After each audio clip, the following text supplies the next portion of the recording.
Hello and welcome to Bry's Book and Film. As we're in the latest stages of the World Cup, I thought a good film to talk about would be Mike Bassett, England Manager from 2001, directed by Steve Barron with a runtime of 89 minutes. Now this film is a sort of mockumentary style film. We're following Mike Bassett as he's been promoted from the lower league club that he's managing. This is about soccer for our American audience. So football, yes, football. It's a football film, but you don't see very much football going on. This is more of a behind the scenes look. It's a mockumentary style film. You've got Martin Bashir as the interviewer, narrator throughout the film. Now, we've got Ricky Tomlinson playing Mike Bassett. Ricky Tomlinson is, you might well know him as Jim Royal from the Royal Family. Ricky Tomlinson in the lead role. His wife, Corinne Bassett, is played by Amanda Redman. I'll get to so that's Mike Bassett and his wife Corinne. You have sort of interviews in Mike's home with his wife and his son while Mike is off at the World Cup. So Bradley Walsh plays Dave Dodds. He's Mike's assistant manager in the England team. And Philip Jackson plays Lonnie Urquhart. He's the sort of other assistant manager. Also, we have Phil Dupitus, plays a journalist called Tomo Thompson. As I mentioned just now, Martin Bashir is the interviewer, narrator. He goes through and he's asking different questions for different people and what their expectations are. Jeff Bell plays Steve Walsh. He's one of the footballers.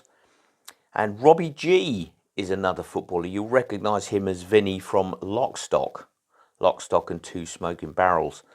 Robbie G is Smallsy, he's another player. You've got cameos, some interesting cameos. You've got Atomic Kitten, girl pop group Atomic Kitten. England and Man United legend and all-round decent bloke, David Beckham. I love David Beckham. Pele makes an appearance in this film, and I've been checking with ChatGPT this morning. Was Pele's reputation deserved? And apparently Pele goes down as being simply one of the greatest footballers that's ever lived.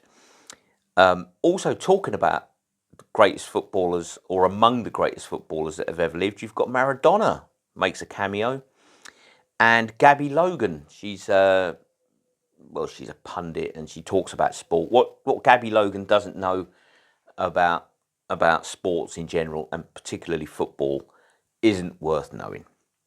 She's probably forgotten more about football than the rest of us will ever know. So, but I did a quick comparison on an interesting side note. Who was the better striker, Pele or Romario?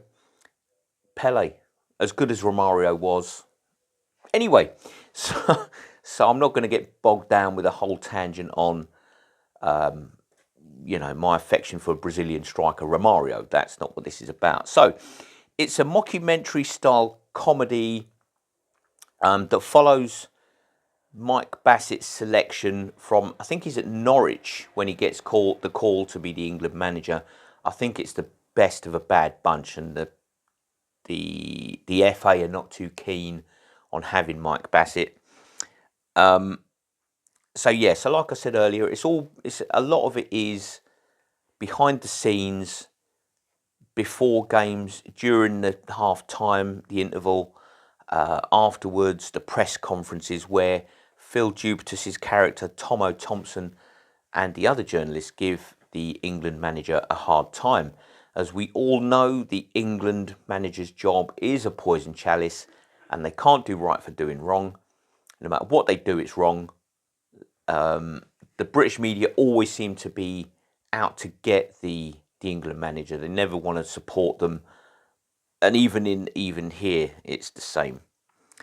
So we're following the World Cup qualification for England. How that they've lost here, they've drawn there, 0-0 there, so on and so on. And I'm not going to, like I say every time, this is not going to be a frame by frame, minute by minute analysis of the whole film, because I don't want to give too much away if you haven't seen it. So there's lots of sort of mistakes and missteps where, for instance, Lonnie Urquhart takes all the footballs for training. That he goes out for the day and they're locked in his car and he's taken all the footballs, so they have to adapt their training and overcome the training. There's also the famous bar scene where Mike Bassett is dancing up on the bar in his boxer shorts and vest when the legendary Pele walks in and says something like, "Oh crikey, England are here," and he quickly retreats and turns on his heels and runs because he doesn't want to be getting bogged down with. Because England, let's be fair, the England team down the years hasn't had the best reputation for sobriety. There's one of the players, Tonka Tonkinson, gets arrested for drink driving. Some of the England footballers down the years, I don't want to name names, but we've had the famous or the infamous dentist chair incident where copious amounts of alcohol was consumed. The media, the journalists are on his case, on Mike Bassett's case about dropping 4-4-2. It's his preferred formation, and they're on at him about changing formation because this is what the British media do. This is so real. This is what the British media do. They're not in the business of managing a football team, but somehow they seem to have the authority and knowledge to tell someone else how to run a football team. So he changes the formation to a 5-3-2 or he calls it? 5-3-1-1 formation, which I don't know, it doesn't make a lot of sense to me, but so eventually Mike decides he's just going to stick with the 4-4-2.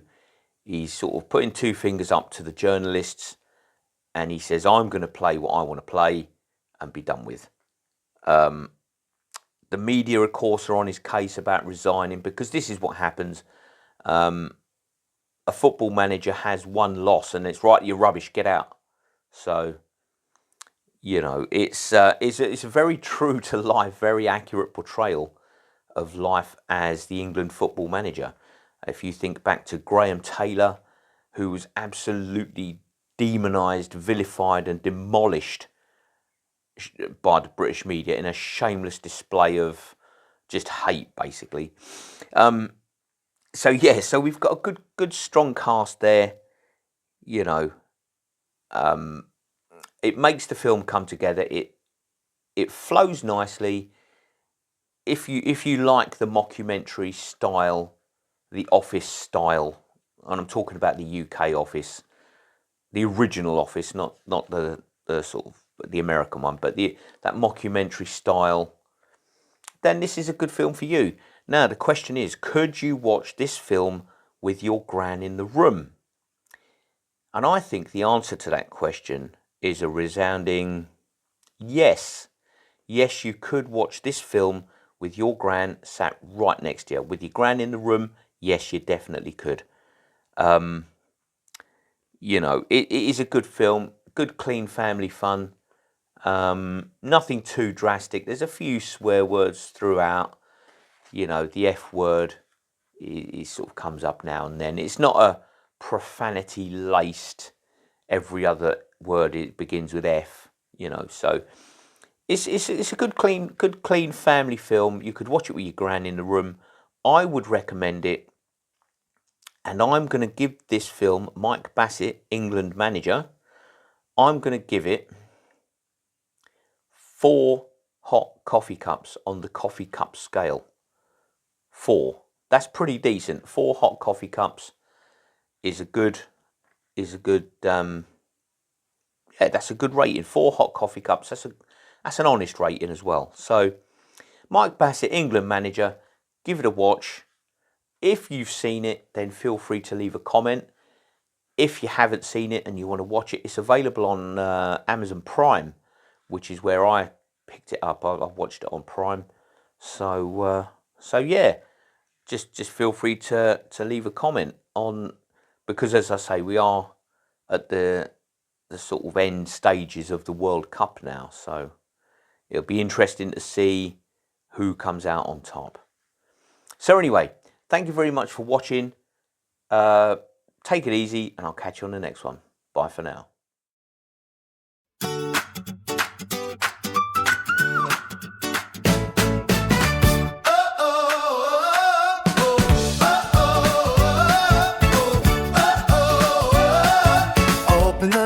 That the lights come up, a little spark in a paper cup, stories wake in the morning air, every dream has a seat right there. From a quiet shelf to a silver screen, we turn the lock and step between. Every line is a path to roam, every frame can feel like home. Rise, book and film, take the leap, where the chapters glow and the pictures speak.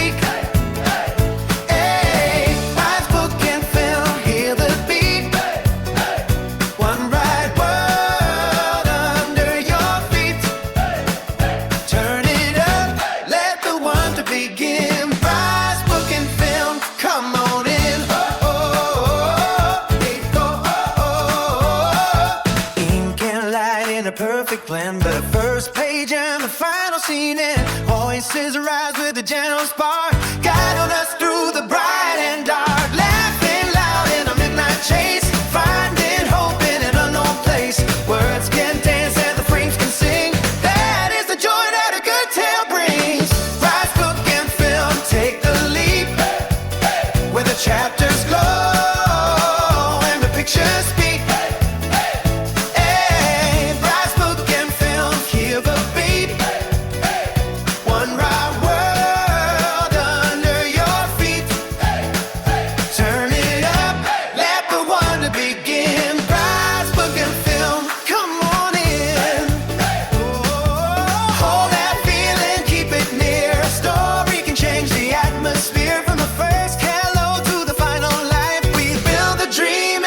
So bright,